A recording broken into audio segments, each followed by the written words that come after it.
Assalamualaikum warahmatullahi wabarakatuh.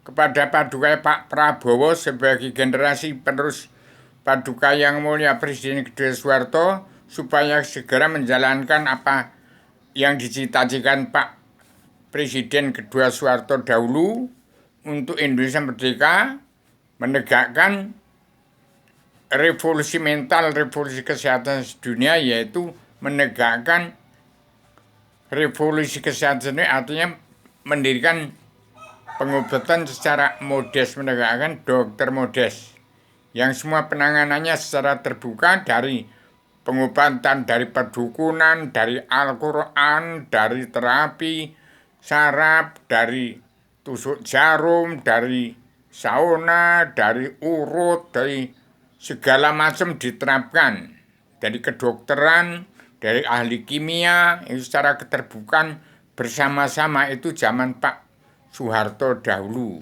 Kemudian zaman Pak Harto. Kemudian ngeterankan semua penduduk yang rapat, itu harus dikerjakan oleh Pak Prabowo sekarang. Kemudian untuk generasi Bung Karno putra Sang Fajar dari Timur, supaya itu cita-citanya untuk Indonesia merdeka jadi negara mercusuar dunia sebagai negara miniaturnya dunia. Itu timbulnya Paduka yang mana? Bung Karno, putra Sang Fajar dari timur jauh sekarang ini. Jadi demikian saya terangkan siapa dia.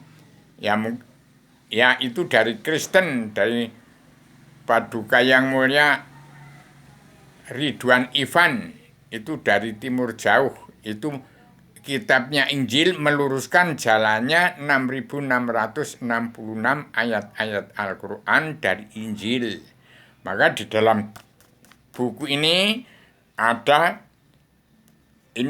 kitab Adam turun dari surga ke bumi. Ini Adam Hawa sebelum turun ke bumi, ini ada batas surga. Ke Nur Muhammad jalan lurus, ke wahyu, ke agama, turun ke alam semesta. Ini dunia dalam mulut politik, anti makar, anti adu domba. Ini kitab Adam sejak Adam turun ke bumi dulu, ini diturunkan lagi pada yang namanya Rubio sebagai kata makna yang sudah menjelma di bumi. Badan Rubio ini badan Adam, dari mayat badan ayat, badan Al-Quran. Al-Hadis itu badannya Muhammad yang mendapat petunjuk, tuntunan Rasulullah dari keadaan sosial kerasulan. Demikian sampai secara universal konsep koheren sistematik, komprehensif, bebas, bertanggung jawab. Selamat Indonesia Merdeka di kepemimpinan Paduka Pak Prabowo untuk menjadikan Indonesia Merdeka jadi negara mercusuar dunia, ya Indonesia Mas. Demikian yang harus dikembali oleh generasi penerus Bung Karno, putra Sang Fajar dari timur jauh. Siapa dia? Kita tunggu saja kapan dia akan timbul, karena tanpa beliau tidak bisa jadi. Itu ibarat kaki kanan kaki kiri bumi dikandangkan oleh dua putra bangsa, putra Sang Fajar dari timur jauh dari generasi Bung Karno, putra Sang Fajar dari timur, dan itu generasi Pak Harto, presiden kedua Soeharto. Itulah yang harus terjadi sekarang. Jadi satukan bangsa, utuhkan negara.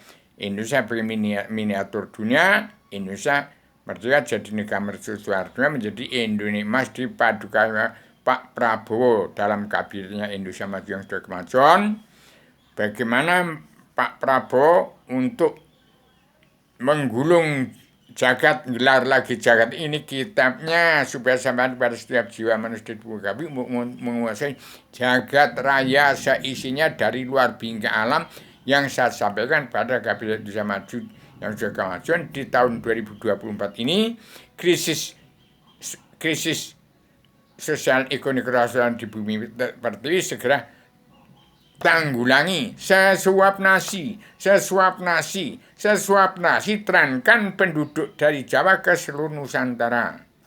Jadi demikian, petani dan pedagang buruh dikasih bumi lagi untuk mencari sesuap nasi, bumi setapak, langit tudung, untuk beribadah menyembah pada Allah.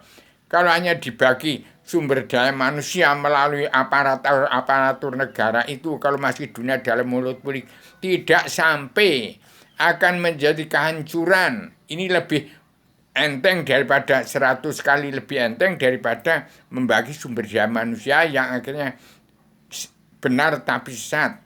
Terangkan saja ke seluruh Nusantara. Uang-uang yang dikorupsi orang-orang yang babi ngepet, yang dunia dalam mulut politik, orang-orang bank yang buat bangkrut, orang-orang yang ustadz itu, ustadz ini, itu hanya dakwah, ternyata tidak beragama karena tidak kenal Allah. Itu kemudian menteri agama yang korupsi, itu ambil semua. Jadi kalau tidak tegas nanti ke neraka semua itu. Di zaman Pak Harto ini, zaman Pak Prabowo ini, semua yang korupsi harus serahkan semua. Barang siapa menerima karma balik, mau menerima karma balik dan simalakama, nanti akan menerima karma balik dan simalakama. Karena tahun 2024 ini harus tuntas itu.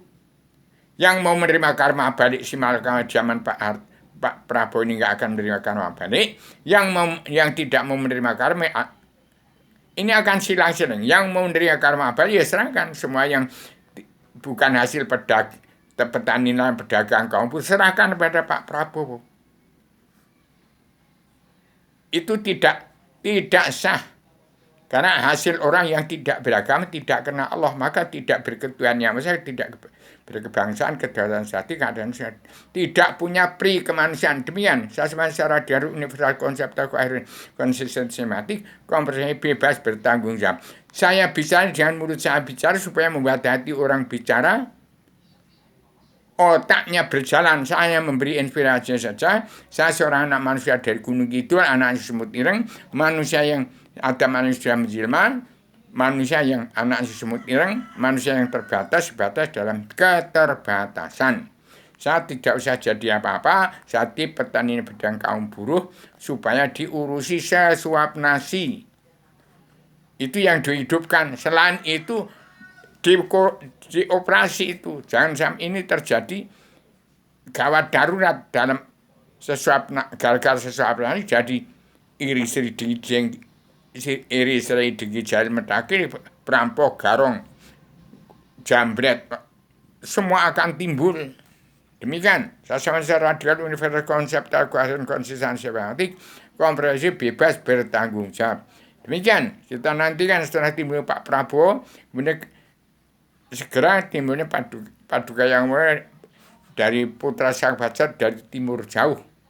Demikian, saya setelah tegas, lugas, secara demokrasi, pasang badan, demokrasi keterbukaan. Assalamualaikum warahmatullahi wabarakatuh.